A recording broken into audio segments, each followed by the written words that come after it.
Alon menyadari bahwa meskipun ia berbicara dengan penuh keyakinan, sebenarnya ia tidak memiliki pemahaman mendalam mengenai makhluk-makhluk mengerikan yang berkeliaran di Laut Timur. Kepercayaannya berasal dari satu hal, ia memiliki seseorang yang bisa ia andalkan untuk membantu dalam situasi seperti ini. Meski jaraknya jauh, Alon tetap memutuskan untuk mencoba menghubunginya. Ia mengeluarkan orb komunikasi yang diberikan Alexian dan menyalurkan mana ke dalamnya. Setelah beberapa saat, orb itu mulai bergetar dan menyala. Alon menunggu dengan raut berpikir, mempertimbangkan kemungkinan terburuk apabila bantuan itu tidak dapat datang tepat waktu. Tak lama kemudian, wajah Radan muncul dari dalam orb. Dengan sikap ceria seperti biasa, Radan menyapanya dengan penuh semangat. Setelah bertukar salam singkat, Alon langsung menjelaskan situasi yang sedang ia hadapi dan meminta bantuan. Tanpa ragu sedikit pun, Radan langsung menyatakan kesediaannya untuk datang. Alon sempat terkejut ketika Radan berkata bahwa ia bisa tiba hanya dalam 2 hari. Mengingat jarak antara wilayah mereka sangat jauh, hal itu terdengar mustahil. Namun Radan tetap bersikeras dan menutup komunikasi dengan penuh percaya diri.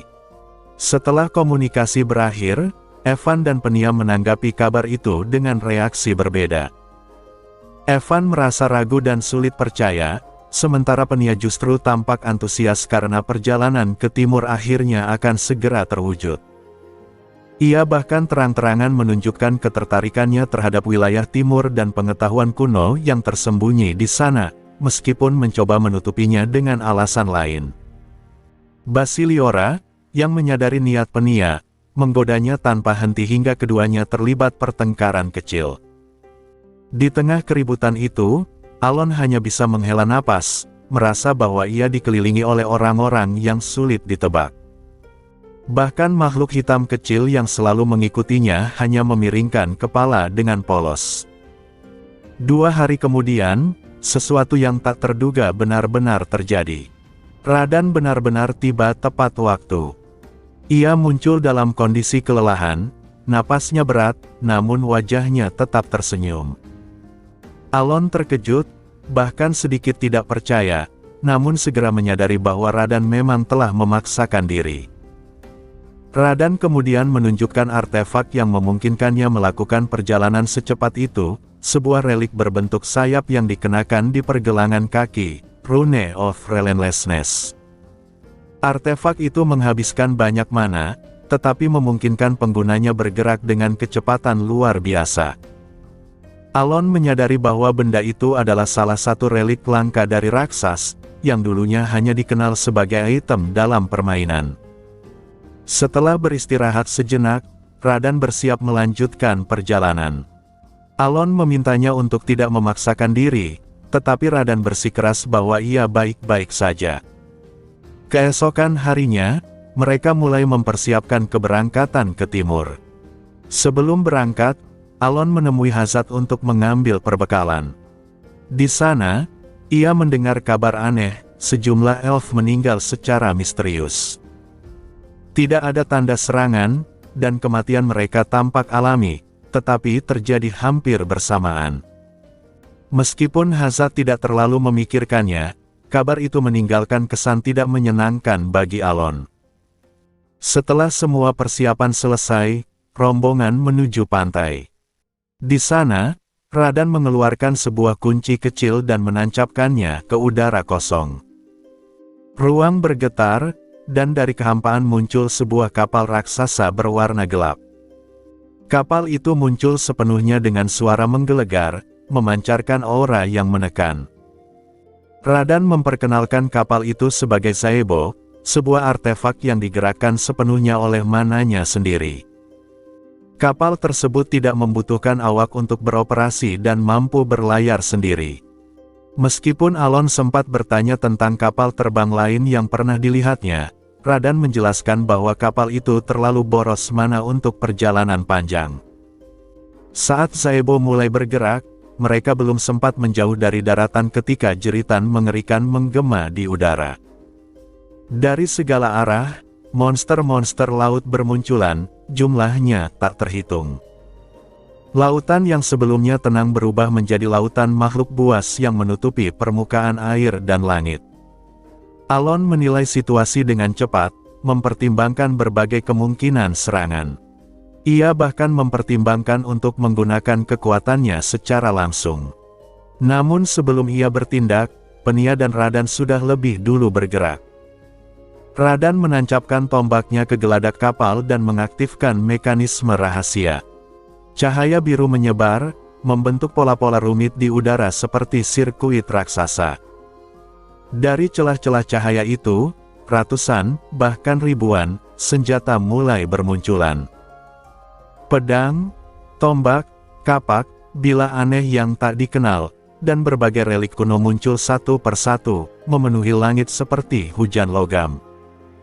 Setiap senjata memancarkan kekuatan luar biasa, menandakan bahwa semuanya adalah artefak berbahaya dari raksas. Dengan satu perintah tenang dari Radan, seluruh senjata itu dilepaskan sekaligus. Langit pun terbelah. Hujan senjata jatuh seperti bencana ilahi, menghantam kawanan monster di bawahnya dan mengubah lautan menjadi lautan darah dalam sekejap. Kilatan cahaya menyilaukan menembus celah biru di langit, menghantam para monster yang menutupi laut. Jeritan melengking memenuhi udara, diikuti semburan darah yang mengubah permukaan laut menjadi lautan merah. Alon berdiri terpaku, menatap pemandangan mengerikan di hadapannya. Bukan hanya dirinya, Evan yang sebelumnya banyak bicara, dan Penia yang telah bersiap melantunkan sihir, semuanya terdiam tanpa suara. Tiba-tiba, sebuah teriakan keras menggema. Di antara lautan darah itu, seekor monster besar menerjang ke arah Saebo. Tubuhnya rusak parah, sisiknya terkoyak, dan dagingnya terkoyak oleh serangan sebelumnya. Meski nyaris hancur, makhluk itu tetap memaksa maju. Namun sebelum ia bisa mencapai kapal, sebuah cahaya raksasa muncul dari celah biru. Sebuah pedang raksasa, begitu besar hingga tampak mampu membelah langit, meluncur turun dengan kekuatan luar biasa. Hantamannya membelah monster itu menjadi dua bagian tanpa sisa, disertai gelombang kejut yang mengguncang udara. Laut pun kembali tenang. Makhluk-makhluk lain menghilang, seakan tidak pernah ada. Evan hanya bisa menghela napas kagum. Alon pun terdiam, menyadari betapa mengerikannya kekuatan yang baru saja disaksikannya. Radan, yang kini tersenyum santai, menoleh ke arah Alon dan berkata bahwa semuanya baik-baik saja. Baginya, kejadian itu bukan sesuatu yang luar biasa. Alon menatap sekeliling. Laut yang sebelumnya dipenuhi monster kini benar-benar sunyi. Tidak ada tanda kelelahan di wajah Radan, seolah pengerahan kekuatan sebesar itu tidak memberinya beban apapun. Dalam benak Alon, muncul keraguan. Jika makhluk seperti itu terus muncul selama perjalanan ke timur, apakah mereka benar-benar bisa melanjutkan? Namun Radan dengan santai menyampaikan solusi.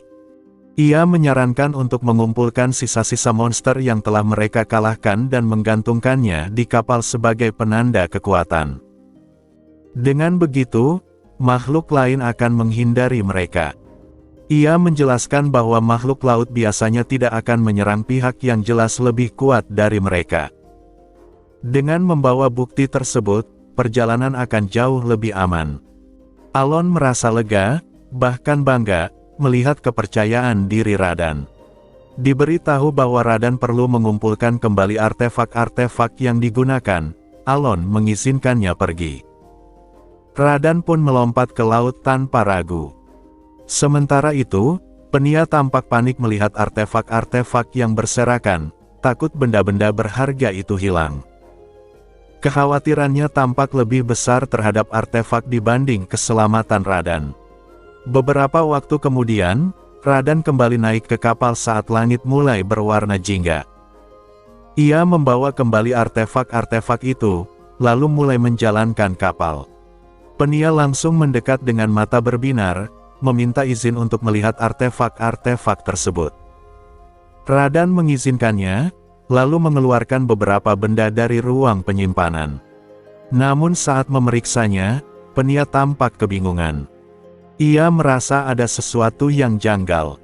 Artefak-artefak itu tampak terlalu sempurna, terlalu simetris. Ketika ia menyampaikannya pada Alon, Alon pun menyadari hal yang sama. Radan lalu mengakui bahwa ia telah memodifikasi artefak-artefak itu sendiri, menyesuaikannya dengan seleranya karena ia tidak menyukai ketidakteraturan. Penjelasan itu membuat Penia terdiam. Ia akhirnya memahami bahwa perubahan tersebut berasal dari kebiasaan obsesif Radan terhadap kerapian. Sementara Penia kembali asyik meneliti artefak, Alon bertanya mengapa ia begitu tertarik pada penelitian benda-benda tersebut. Penia menjelaskan bahwa Menara Biru memang dikenal sebagai pusat riset artefak dan relik, dan hampir semua penyihir di sana mempelajari prinsip kerjanya. Setelah itu, Penia kembali tenggelam dalam dunianya sendiri. Saat suasana mulai tenang, Alon menyadari tatapan Radan tertuju pada bros merah yang terpasang di dadanya. Radan tampak menyadari sesuatu tentang benda itu. Ketika Alon menanyakan maksudnya, Radan hanya berkata bahwa tidak ada apa-apa, lalu menyarankan agar Alon beristirahat. Alon pun menuruti, pergi ke kabinnya bersama Evan. Malam pun tiba. Di tengah keheningan, Radan berdiri sendiri, menatap bros merah di dada Alon dengan ekspresi rumit. Ia menyadari fungsi sebenarnya dari artefak itu, sebuah alat yang mampu berbagi penglihatan dari mana saja, kapan saja. Radan memahami bahwa benda itu jauh lebih berbahaya dari yang terlihat. Ia juga menyadari bahwa orang yang memberikannya, Yutia, pasti mengetahui sepenuhnya risiko dan kegunaannya. Namun, alih-alih mengungkapkan hal tersebut, Radan memilih diam. Ia tahu, jika Yutia tidak ingin seseorang tahu, tidak ada yang bisa memaksanya bicara. Dengan pikiran itu, ia hanya menghela napas pelan di bawah langit malam. Beberapa waktu kemudian, perjalanan berlanjut tanpa gangguan besar. Selama 2 minggu berikutnya, meski sesekali muncul monster, tak satu pun cukup berbahaya untuk menghentikan laju kapal. Akhirnya, mereka pun tiba di tujuan. Dan pada saat yang sama, di tempat lain, Raja Stalian kelima menerima sebuah surat baru. Sebuah amplop biru, berasal dari kuil Kalanon. Raja Stalian kelima menatap surat biru di tangannya dengan ekspresi rumit. Surat itu berasal dari pihak pemuja Kalanon, Dewa Petir, namun isinya berbeda dari surat dakwah biasa. Meski ia sendiri menyembah Sironia, Dewi Bulan, surat ini tetap menimbulkan tekanan besar. Masalahnya bukan pada isi surat, melainkan pada pihak yang berada di baliknya, para pengikut Kalanon. Terutama Saintes Sili, adik dari Deus Macalian, seorang individu berbahaya yang dikenal sebagai pedang pertama Caliban. Stalian tahu betul bahwa Deus sangat protektif terhadap adiknya. Jika terjadi kesalahpahaman sekecil apapun, konsekuensinya bisa berupa kehancuran besar. Lebih buruk lagi, Deus dikenal sebagai sosok impulsif dan destruktif. Jika ia mengamuk, bahkan negara sebesar Ashtalon akan kesulitan menghadapinya. Dan yang paling membuat Stalian cemas, hubungan antara Kalanon dan Markis Palatio. Isu tentang Markis telah lama beredar, ada yang menyebutnya sebagai Rasul Kalanon, ada pula yang menganggap ia adalah Kalanon itu sendiri. Terlepas dari kebenarannya, satu hal jelas, jika Markis terlibat, maka segalanya bisa berujung pada kehancuran total. Belum lagi peringatan dari seorang gadis misterius sebelumnya, yang hingga kini masih terngiang di benak Stalian. Semua itu membuatnya terdiam lama sambil memandangi surat tersebut, sebelum akhirnya menghela napas dan membukanya. Sementara itu, Alon dan rombongannya telah tiba di wilayah timur. Pemandangan yang terbentang di hadapan mereka tampak asing namun indah, bangunan bergaya timur, lanskap menyerupai dunia seni bela diri, dan suasana yang berbeda dari kerajaan manapun yang pernah mereka lihat. Namun kekaguman itu hanya berlangsung sesaat. Begitu mereka melangkah masuk, puluhan tombak diarahkan ke arah mereka. Para prajurit Biskin berdiri siap tempur, mata mereka dipenuhi kecurigaan dan kebencian. Alon menyadari bahwa mereka tidak disambut sebagai tamu. Seorang prajurit Biskin bertubuh besar melangkah maju, senjatanya mengarah langsung ke leher Alon. Ia menyebut Alon sebagai penghasut pemberontakan dan menuntut penyerahan diri. Alon mencoba berbicara dengan tenang, menjelaskan bahwa ia datang atas undangan Hazat, sang dewa bijak dari ras Lizatman. Namun kata-katanya tak digubris. Ketegangan meningkat ketika Radan melangkah maju, suaranya berubah dingin dan berbahaya. Ia mulai menghitung mundur, memberi peringatan agar senjata diturunkan. Aura mengerikan terpancar darinya, membuat udara terasa berat. Namun Alon menghentikannya. Ia tahu jika Radan bertindak, situasinya akan berubah menjadi pembantaian. Meski dirinya pun merasa diperlakukan tidak adil, Alon memilih menahan diri. Namun sikap damai itu tidak membuahkan hasil.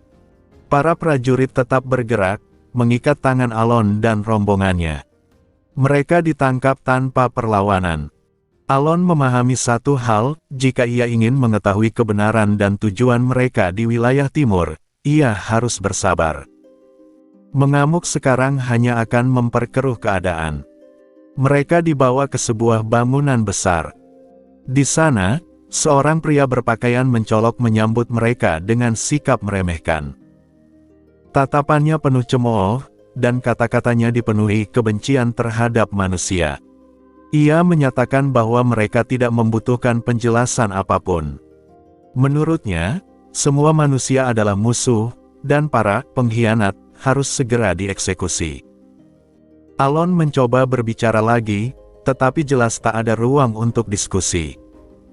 Ketika perintah eksekusi hendak diberikan, sebuah suara perempuan menghentikan semuanya. Nada suaranya tenang, dingin, dan penuh wibawa. Semua mata langsung tertuju ke arah sumber suara. Seorang wanita dengan telinga serigala dan rambut putih melangkah masuk. Pakaiannya sederhana, namun auranya luar biasa. Hanya dengan kehadirannya, seluruh ruangan terdiam. Para prajurit segera menunduk, menunjukkan rasa hormat yang mendalam. Bahkan pria yang tadi bersikap angkuh kini tampak gemetar. Wanita itu menatap situasi dengan ekspresi datar, lalu menanyakan apa yang terjadi. Saat ia melihat Alon, wajahnya membeku. Matanya membelalak. Udara seolah berhenti bergerak. Dan ternyata, bukan hanya dia yang terkejut. Alon pun membeku saat melihat wajah wanita itu. Sebuah wajah yang sangat ia kenal. Wajah yang seharusnya tidak berada di sini. Ria. Nama itu terucap pelan dari bibir Alon. Wanita itu bereaksi seketika. Ekor serigalanya bergerak tanpa sadar. Divine One. Suara keterkejutan terdengar di antara para Biskin. Dan dalam sekejap, suasana berubah total. Setelah bertemu dengan Historia, suasana berubah drastis. Pria Bisman yang sebelumnya bersikap kasar kini berlutut gemetar di hadapan Alon. Wajahnya penuh keringat, tubuhnya gemetar, dan suaranya hampir tak terdengar saat meminta maaf berulang kali.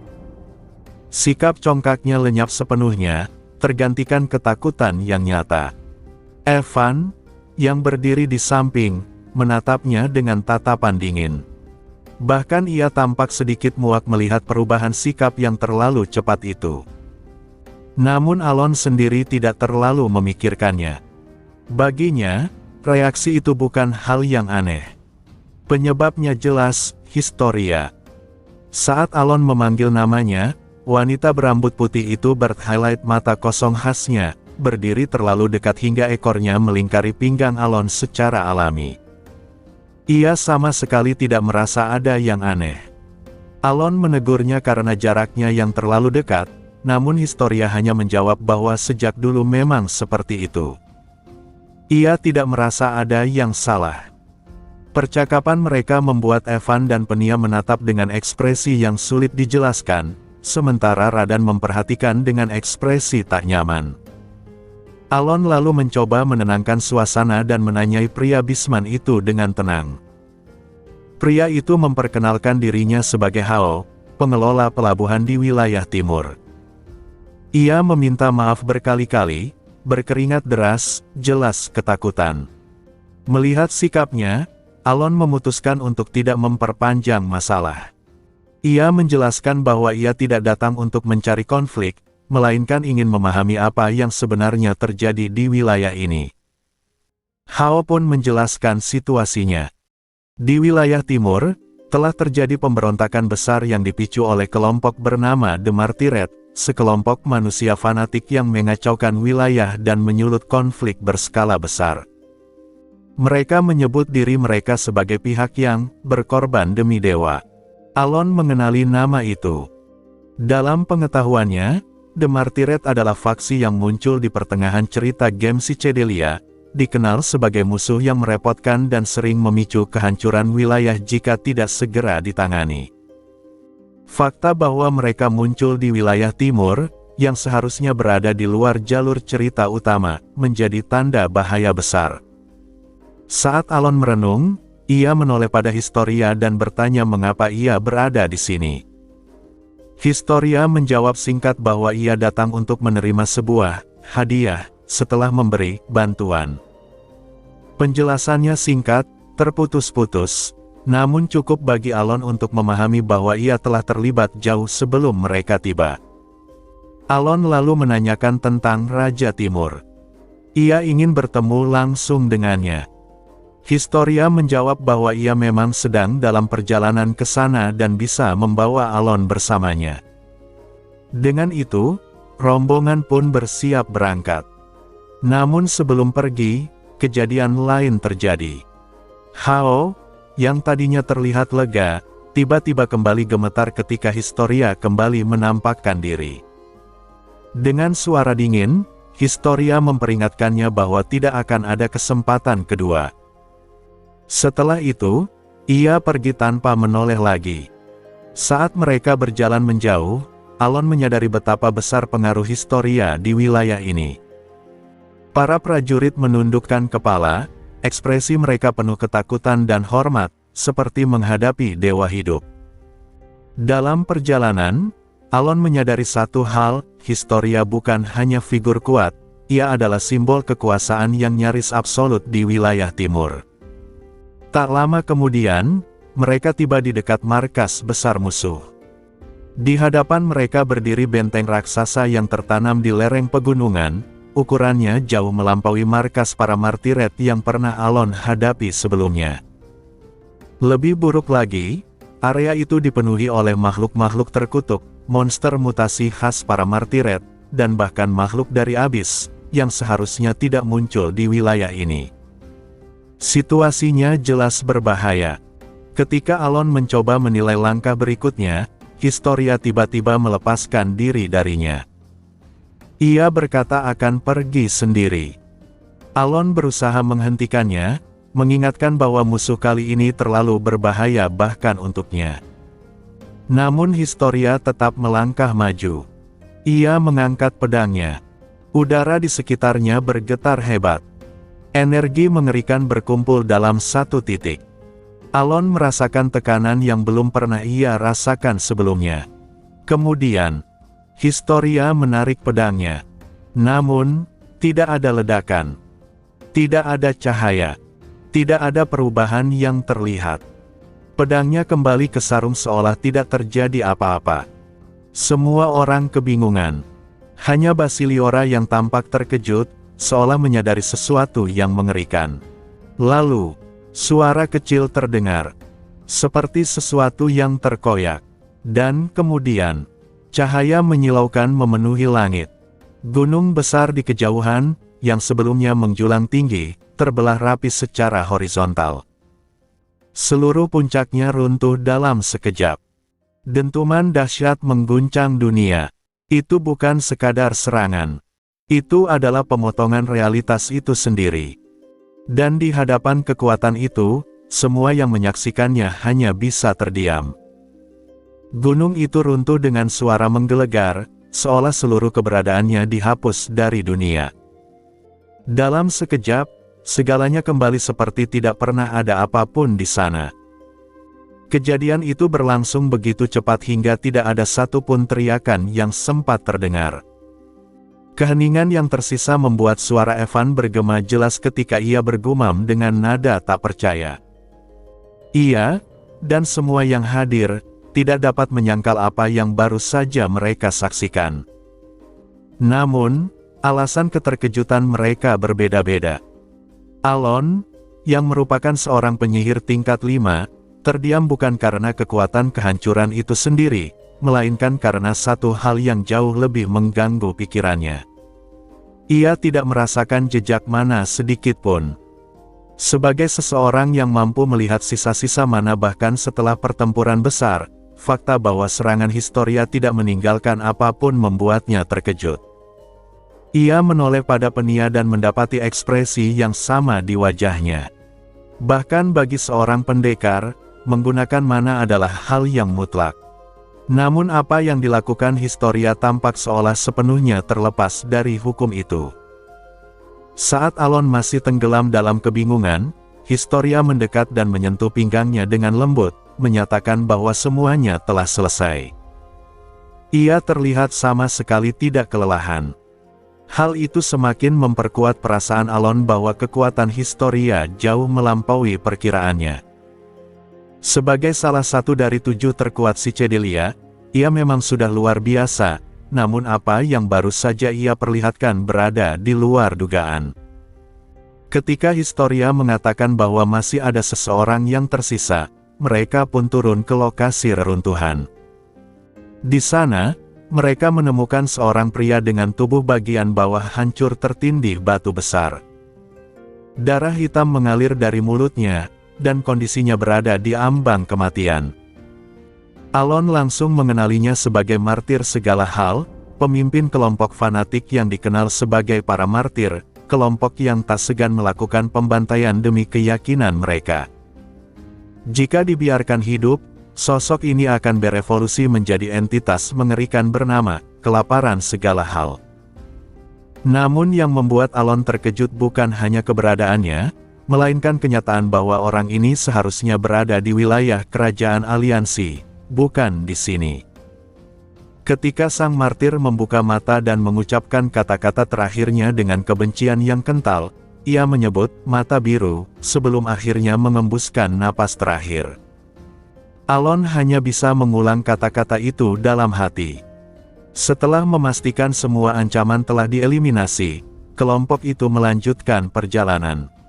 Pada malam harinya, Penia meminta Historia menjelaskan teknik pedangnya. Dari penjelasan itu, Alon menyadari bahwa Historia tidak menghilangkan mana, melainkan memadatkannya hingga ekstrim dan mengendalikannya murni lewat teknik. Sementara itu, Evan mengungkapkan perasaannya bahwa hubungan Alon dengan Historia terasa berbeda dibandingkan dengan orang-orang lain yang pernah ia temui kembali dari masa lalu. Tidak ada luapan emosi besar atau momen dramatis. Alon mengakui hal itu, tetapi baginya, hubungan dengan Historia memang selalu seperti itu, sunyi, sederhana, dan tanpa kecanggungan. Malam semakin larut. Penia yang kesulitan tidur akhirnya menyadari bahwa Radan dan Historia tidak berada di tempat mereka seharusnya. Ia mengikuti suara mereka dan menyaksikan percakapan aneh di mana Radan memperingatkan Historia agar menjauh dari Alon. Alasannya terdengar samar dan emosional, seolah ia sendiri tidak mampu menjelaskannya dengan baik. Dari sudut pandang Penia, situasi itu terasa sangat mirip dengan adegan dalam novel romantis. Seorang bangsawan memperingatkan seorang wanita agar menjauh dari pria yang disukainya. Ia mulai curiga bahwa perasaan Radan terhadap Historia bukanlah sekadar kekhawatiran biasa. Namun kenyataannya, ketakutan Radan sebenarnya bukan berasal dari kecemburuan, melainkan dari benda misterius yang dikenakan Alon, sebuah bros yang memancarkan aura mengerikan.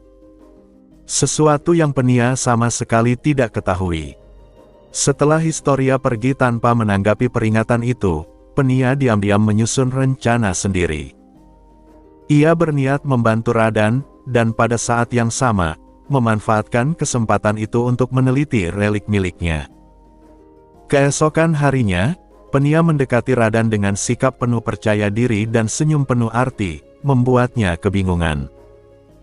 Beberapa waktu kemudian, setelah perjalanan panjang selama 2 minggu, rombongan itu akhirnya tiba di tujuan mereka.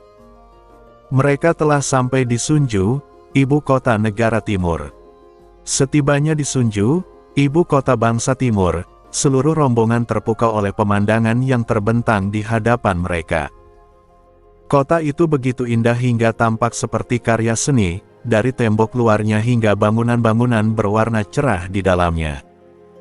Semua orang tanpa sadar terdiam, tak mampu menyembunyikan kekaguman mereka. Saat Alon berdiri di depan gerbang utama, ia kembali menyadari betapa besar pengaruh Historia. Baru saja mereka tiba, para penjaga yang semula hanya 2 orang langsung berkumpul dalam jumlah besar dan memberi hormat dengan serempak. Bukan hanya itu, orang-orang yang sedang mengantre di gerbang pun menoleh dan menatap Historia dengan penuh rasa hormat. Ekor Historia yang melingkari pinggang Alon menjadi pusat perhatian, membuat Alon merasa canggung. Ketika Historia menyebut bahwa mereka datang untuk bertemu orang, para penjaga segera membuka jalan tanpa bertanya lebih jauh. Hal itu membuat Alon kembali menyadari betapa tinggi kedudukan Historia di negeri ini. Bahkan menyebut nama raja secara langsung tidak menimbulkan keberatan sedikitpun. Memasuki ibu kota, para pejabat tinggi segera menyambut mereka. Tanpa menunjukkan emosi berlebihan, Historia hanya memberi anggukan singkat dan terus melangkah maju, membuat semua orang secara alami mengikutinya. Mereka akhirnya tiba di istana besar yang menjulang megah di pusat kota. Di depan istana, Historia mengatakan bahwa ia akan pergi sebentar, lalu meninggalkan mereka tanpa penjelasan. Alon dan rombongan kemudian dipersilakan masuk oleh para pejabat. Di dalam aula besar, mereka bertemu langsung dengan Raja Urang, penguasa bangsa timur, yang duduk di atas singgasana emas. Alon memperkenalkan diri secara formal. Raja Urang tampak terkejut sekaligus tertarik, lalu mengungkapkan bahwa ia sudah lama menunggu kedatangan Alon. Ia menjelaskan bahwa gangguan dari makhluk laut dan situasi negara membuat pertemuan ini menjadi semakin penting. Setelah meminta semua orang keluar, termasuk pengawal dan para pejabat, Raja meminta berbicara secara pribadi dengan Alon. Dalam ruangan itu, Urang turun dari singgasananya dan membungkuk hormat kepada Alon, mengejutkan dirinya sepenuhnya. Raja menyebut Alon sebagai penyelamat masa lalu dan menjelaskan bahwa hal itu diwariskan dari leluhurnya, Raja Rangban. Urang menjelaskan bahwa Rangban telah meninggalkan pesan khusus untuk Alon, sebuah pesan yang harus disampaikan oleh keturunannya sendiri. Ia lalu menyerahkan sebuah benda berbentuk koma, magatama putih, dan menyampaikan pesan Rangban, di wilayah utara bangsa timur, di tempat dengan 4 pasang pohon sarasu, terdapat sesuatu yang akan membantu Alon. Tempat itu hanya dapat dimasuki olehnya, dan telah dijaga selama generasi. Alon menerima pesan itu dengan serius. Ia menyadari bahwa masa lalu yang ia kira telah berakhir ternyata masih memiliki kaitan yang dalam dengan masa kini. Setelah mempertimbangkan waktu, ia sepakat untuk berangkat keesokan harinya. Saat keluar dari istana, Alon merasakan tatapan tajam ke arahnya. Seorang pemuda bangsawan menatapnya dengan kebencian yang jelas, lalu pergi tanpa sepatah kata. Penia dan Evan memperhatikan hal itu dan segera menyimpulkan bahwa pemuda tersebut kemungkinan besar adalah seorang pangeran. Penia merasa ada sesuatu yang tidak beres, sementara Radan dengan santai menyarankan untuk menghabisi pria itu saja. Alon langsung menghentikannya dan menegaskan agar tidak bertindak sembarangan. Dengan demikian, malam itu berlalu. Keesokan paginya, mereka bersiap untuk berangkat menuju tempat rahasia yang ditinggalkan oleh Rangban. Perjalanan menuju tempat rahasia peninggalan Rangban berlanjut dengan suasana yang relatif tenang. Di sepanjang perjalanan, pemandangan alam wilayah Kerajaan Timur menarik perhatian rombongan. Evan memuji keindahan alamnya, yang disetujui oleh Penia. Pemandu mereka, seorang gadis miskin berekor rubah, tampak senang menerima pujian itu dan menjelaskan dengan bangga tentang keindahan wilayahnya. Percakapan ringan pun terjadi di antara rombongan, diselingi candaan khas Evan dan sindiran Penia, sementara Basiliora ikut menimpali dengan komentar sinis. Radan mengamati dari kejauhan tanpa banyak bicara, sudah terbiasa dengan dinamika kelompok tersebut. Alon kemudian mengalihkan perhatiannya kepada sang pemandu dan menanyakan kondisi terkini Kerajaan Timur. Gadis itu mengakui bahwa situasi negara sedang genting akibat pemberontakan Jenderal Chonga. Ia menjelaskan bahwa pasukan pemberontak sangat kuat, bahkan para jenderalnya telah mencapai tingkat Doknyayom, atau yang dikenal sebagai derivation. Selain itu, kekuatan gelap juga ikut terlibat, membuat keadaan semakin memburuk. Alon menyadari bahwa situasi ini mirip dengan kondisi di wilayah lain yang juga diganggu oleh kemunculan makhluk abisal. Ia menyimpulkan bahwa ada hubungan antara berbagai kekacauan yang terjadi di dunia saat ini. Sementara itu, di tempat lain di wilayah timur, putra mahkota Kerajaan Timur, Birang, sedang berbicara dengan bawahannya. Ia memastikan bahwa rencana pemberontakan telah berjalan sesuai rencana dan bahwa pihak-pihak yang mendukungnya sudah siap. Ia menyimpan ambisi untuk merebut tahta dari ayahnya sendiri, Raja Urang, dan bekerja sama dengan Jenderal Chonga demi mewujudkan ambisinya. Birang menganggap kehadiran pihak luar, termasuk Alon dan rombongannya, sebagai gangguan kecil yang tidak akan memengaruhi rencananya. Ia yakin segalanya akan berjalan sesuai kehendaknya. Sementara itu, Alon akhirnya tiba di tempat yang ditunjukkan oleh Raja Urang, sebuah lokasi tersembunyi dengan 4 pohon sarasu besar dan sebuah tangga menuju bawah tanah. Setelah berpamitan dengan rekan-rekannya, ia turun sendirian, sesuai instruksi.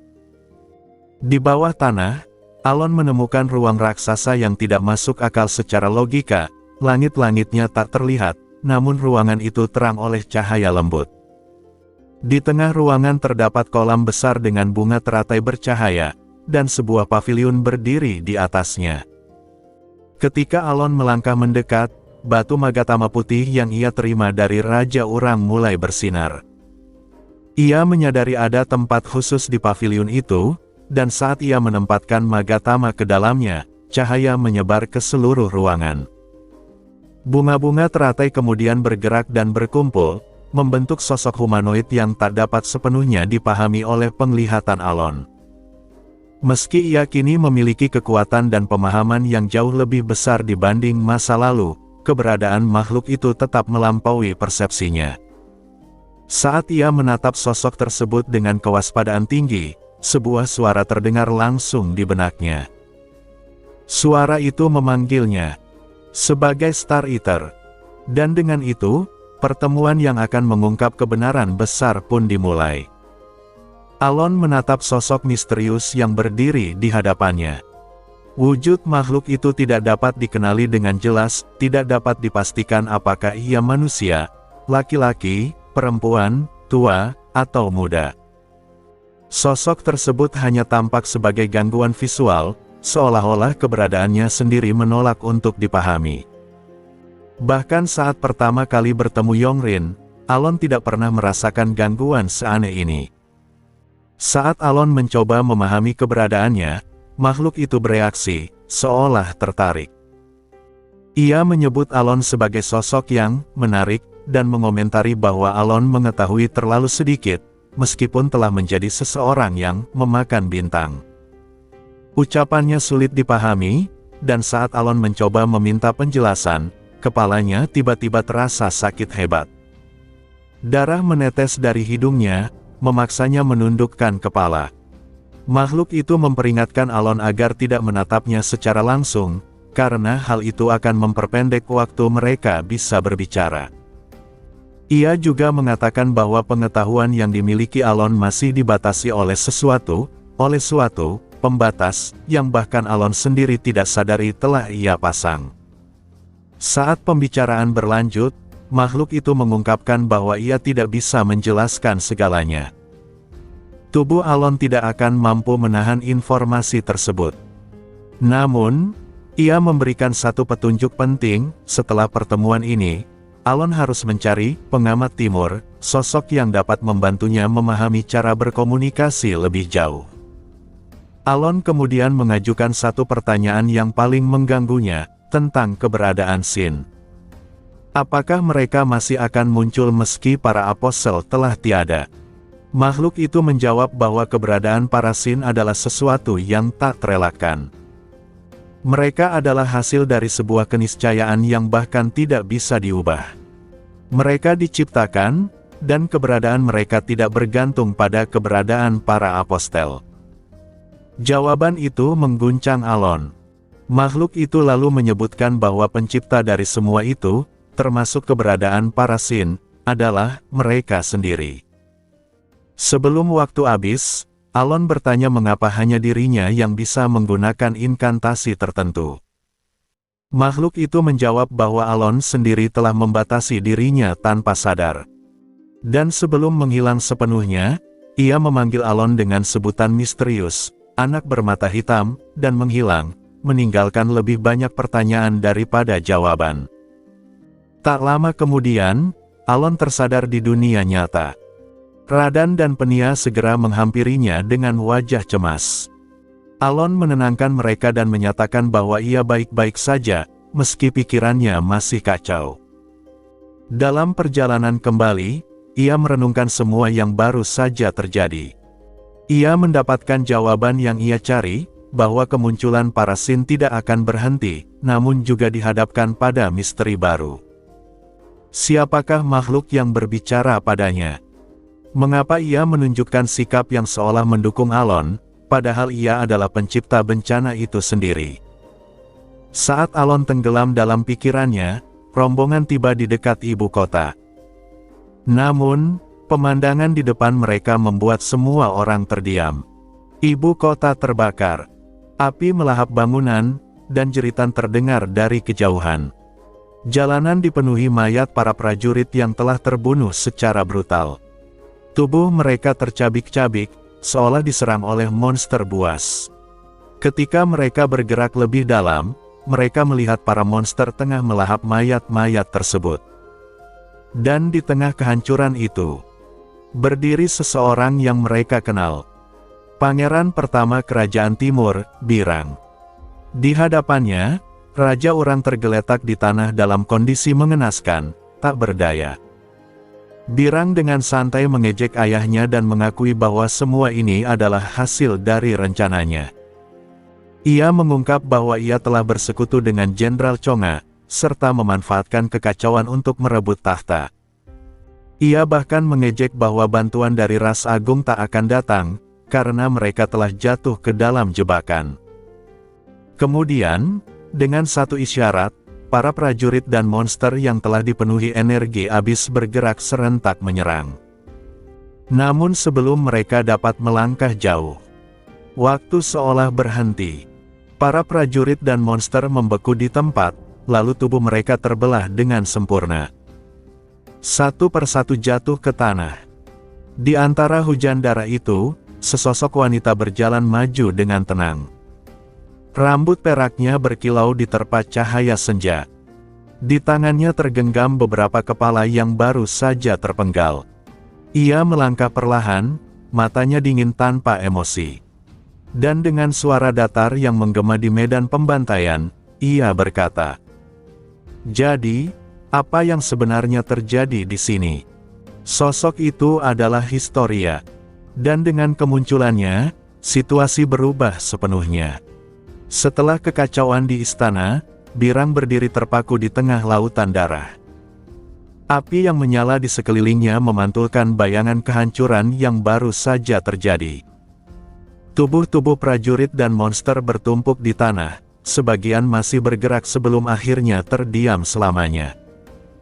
Di antara semuanya, satu sosok berdiri dengan tenang, wanita berambut putih yang memancarkan aura kematian. 5 kepala yang masih meneteskan darah tergenggam di tangannya. Wajah-wajah itu, terutama satu yang berada di tengah, membuat Birang terpaku. Itu adalah wajah Jenderal Chonga, orang yang selama ini ia yakini akan memenangkan segalanya untuknya. Keyakinan itu hancur seketika. Ingatan Birang kembali pada rencana yang telah disusunnya bersama Chonga. Mereka telah menyiapkan segel agung, artefak yang bahkan mampu menahan makhluk sekelas ras agung. Ia yakin rencana itu sempurna. Bahkan jika sang ras agung turun tangan, mereka seharusnya tetap bisa menekannya. Namun kenyataan di hadapannya membantah segalanya. Chonga mati tanpa perlawanan berarti. Dan kini, yang berdiri di hadapannya adalah sosok yang bahkan lebih menakutkan daripada yang pernah ia bayangkan. Ketika Historia melangkah mendekat, Birang mulai gemetar. Tubuhnya melemah, dan kesombongannya runtuh sepenuhnya. Ia tersadar bahwa semua yang ia rencanakan telah gagal total. Di tengah kepanikan, Urang, yang sejak tadi terikat dan dipaksa menyaksikan segalanya, akhirnya berteriak memohon. Ia memohon agar putranya diampuni. Ia berlutut, mengesampingkan harga diri seorang raja, demi satu kesempatan bagi anaknya untuk hidup. Namun Historia hanya menatap mereka tanpa ekspresi. Birang, yang menyadari bahwa nyawanya berada di ujung tanduk, ikut bersujud. Ia menghantamkan kepalanya ke tanah berulang kali, memohon ampun dengan suara gemetar, tak lagi peduli pada harga dirinya sebagai pangeran. Ia percaya bahwa selama ia menunjukkan penyesalan, ia masih bisa hidup. Namun saat ia mendongakkan kepala, ia menyadari sesuatu yang mengerikan. Tak peduli seberapa tinggi ia mengangkat kepalanya, ia tidak bisa melihat wajah Historia. Seolah-olah keberadaannya sendiri tidak pantas untuk menatapnya.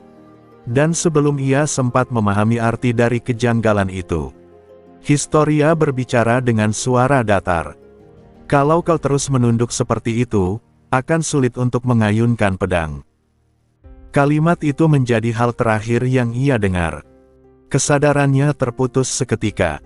Keesokan harinya, berita tentang kematian pangeran pertama dan kehancuran total pihak pemberontak menyebar ke seluruh negeri. Dalam waktu kurang dari 1 hari, pemberontakan benar-benar dipadamkan. Di tengah kekacauan yang tersisa, Alon bersiap meninggalkan ibu kota. Ia mendengar bahwa Historia telah menyelesaikan semua urusan dengan cepat dan efisien. Saat ia bersiap berangkat, ia bertemu kembali dengan Historia. Ia menanyakan apakah semua telah selesai. Historia mengangguk singkat. Ia kemudian menyerahkan sebuah kotak kecil kepada Alon. Sebuah hadiah. Alon bertanya apa isinya, namun Historia hanya menjawab bahwa itu adalah sesuatu yang ia dapatkan untuk diberikan pada Sang Ilahi. Alon menerima kotak itu tanpa membukanya. Bagi dirinya, menerima pemberian itu sendiri sudah lebih dari cukup. Ia berterima kasih, dan Historia membalas dengan anggukan singkat. Ekor di belakang tubuhnya bergerak perlahan, menunjukkan perasaan yang tidak ia ucapkan. Saat Alon bertanya apakah ia akan ikut pergi, Historia menolak. Ia masih memiliki urusan yang harus diselesaikan. Setelah itu, mereka berpisah. Tak lama setelah Alon pergi, Historia menemui Urang untuk terakhir kalinya. Urang mengucapkan terima kasih dan meminta maaf atas segala yang terjadi. Namun Historia menjawab dengan datar bahwa semua tindakannya bukan demi kerajaan, bukan demi Urang, dan bukan demi rakyat. Ia melakukannya semata-mata karena seseorang telah berani mengarahkan pedang kepada Yang Ilahi. Dan itu saja sudah cukup alasan baginya untuk membunuh siapapun yang terlibat. Setelah mengatakan itu, Historia pergi tanpa menoleh.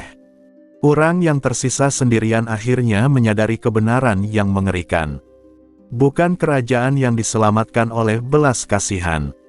Melainkan hidupnya sendiri yang selamat karena ia tidak sepenuhnya berdiri di sisi musuh dari sosok yang disebut yang ilahi. Dan kesadaran itu membuat seluruh tubuhnya menggigil. Ia akhirnya memahami satu hal, bahwa orang yang bernama Alon Palatio bukan sekadar manusia penting dari masa lalu. Ia adalah seseorang yang, bila dikehendaki, mampu membuat seluruh dunia terbakar hanya dengan satu keputusan. Di wilayah timur aliansi kerajaan, jauh di dalam hutan yang bahkan lebih dekat ke tanah para elf Greyniffra, seorang wanita muncul dari dalam tanah. Tubuhnya terhuyung, napasnya tersengal, dan wajahnya dipenuhi rasa jijik. Ia adalah Emil, Rasul Dosa Keserakahan. Ia mengingat kejadian sebelumnya, pertemuannya dengan makhluk bermata biru yang aneh, serta pria berjubah hitam suci yang muncul setelahnya. Lebih dari itu, ia tidak bisa melupakan bagaimana sebagian dari otoritasnya telah dirampas tanpa ia mampu melawan. Ia mencoba mengakses ingatan dan pengetahuan dari perpustakaan yang tertinggal dalam wadah barunya, namun tidak menemukan petunjuk apapun tentang identitas makhluk tersebut. Emil menyadari bahwa tubuh yang ia gunakan sekarang hanyalah cadangan terakhir. Ia tidak pernah berniat menggunakannya karena kondisinya tidak sempurna dan lokasi pemakamannya terlalu berbahaya. Jika ia mati sekali lagi, maka itu akan menjadi kematian sejati. Saat ia mencoba melarikan diri, sebuah suara menghentikannya. Pria berjubah hitam itu muncul kembali. Begitu mendengar suara tersebut, tubuh Emil membeku. Ia mengenal suara itu dengan sangat jelas, pemiliknya adalah sosok yang telah merampas sebagian otoritasnya, sosok yang bahkan tidak mampu ia pahami keberadaannya. Emil langsung menyerang, memunculkan akar hitam dari tanah yang melesat ke arah pria itu. Meskipun tubuhnya belum stabil dan serangan tersebut membahayakan dirinya sendiri, ia tak punya pilihan lain untuk bertahan hidup. Namun serangan itu lenyap begitu saja, hancur sebelum menyentuh target. Pria berjubah hitam mendekat tanpa terganggu sedikit pun, lalu dengan ringan menyentuh dahi Emil menggunakan jarinya. Ia menyatakan bahwa ia akan memberinya hadiah. Seketika, tubuh Emil mulai mengeras dan memutih seperti kapur. Ia menyadari apa yang sedang terjadi, ia sedang dipaksa mengalami transformasi menjadi sesuatu yang baru. Ia memohon dengan putus asa, berteriak agar proses itu dihentikan, namun pria itu hanya menatapnya dingin. Ia menyatakan bahwa Emil bahkan tidak layak disebut sebagai rasul, karena ia tidak memahami makna keberadaan dosa, tujuan sejatinya, maupun alasan keberadaannya sendiri. Tubuh Emil sepenuhnya mengeras, kehilangan bentuk manusianya, dan berubah menjadi kepompong putih yang sempurna. Pria berjubah hitam menatap hasilnya sejenak, lalu mengalihkan pandangannya ke langit malam yang dipenuhi galaksi, sebelum menghilang tanpa jejak. Yang tertinggal hanyalah sebuah kepompong putih, tanda kelahiran sesuatu yang baru. Sekitar 2 minggu kemudian, Alon sedang dalam perjalanan kembali ke aliansi kerajaan menggunakan kapal Radan. Selama perjalanan, ia terus berlatih bersama Kilrus dengan bantuan Penia. Blackie, makhluk kecil yang biasa berada di dadanya, kini mampu bertahan lebih lama di luar tubuhnya, menandakan perkembangan yang stabil. Alon merasa kemampuannya meningkat, meskipun ia menyadari masih jauh dari cukup. Ia terus meneliti sihir, mengasah kendali atas 2 peringkat ilahi yang kini bisa ia gunakan, serta mencoba memahami teknik baru seperti Reverse Heaven yang belum sepenuhnya dikuasai. Ia juga memikirkan peringatan Noise, bahwa kemunculan dosa adalah sesuatu yang tak terhindarkan. Meski ada banyak tokoh kuat lain di dunia, termasuk Eliban dan kelompoknya, Alon menyadari bahwa dunia yang ia hadapi kini berbeda dari yang ia ketahui sebelumnya. Karena itu, ia merasa perlu mempersiapkan diri secara mandiri. Selain memperkuat diri, Alon juga berencana mengumpulkan sekutu. Setelah menyelamatkan Rin, ia berniat mencari pihak-pihak yang mampu menghadapi dosa bersama-sama. Dalam perjalanan, Penia menyebutkan bahwa ia perlu menghadiri konferensi di Menara Biru, namun ia menegaskan tidak akan pergi sebelum memastikan keselamatan Rin. Ia menegaskan bahwa tanpa pengorbanan Rin, mereka semua tidak akan selamat. Setelah berdiskusi, rombongan memutuskan untuk menuju Grey-Nifra. Historia langsung menyatakan akan ikut tanpa ragu, bahkan melilitkan ekornya ke pinggang Alon seperti biasa. Radan pun memutuskan ikut serta untuk memastikan keselamatan Rin. Saat mereka hendak berangkat dan membuka pintu kereta, mereka dikejutkan oleh pemandangan tak terduga. Di dalam kereta, seorang tertidur nyenyak seolah sudah berada di sana sejak awal. Ketika terbangun, ia tampak kebingungan, sementara yang lain hanya bisa menatapnya dengan tercengang. Sementara itu, di negara suci Rosario, sebuah pertemuan para kardinal baru saja berakhir. Yuman, yang tampak kelelahan, menghela napas setelah pertemuan keempat dalam seminggu. Saat bersiap meninggalkan ruangan, perhatiannya tertuju pada sebuah benda aneh di atas meja, sepotong logam yang remuk parah. Benda itu berada di tempat duduk Kardinal Yutia. Ketika diamati lebih dekat, Yuman menyadari bahwa benda itu dulunya adalah sebuah piala perak. Lambang negara yang terukir di atasnya telah terdistorsi parah, seolah dihancurkan oleh kekuatan yang tak masuk akal. Kesadaran itu membuatnya terdiam. Sesuatu telah terjadi, sesuatu yang bahkan tidak bisa dijelaskan dengan logika biasa.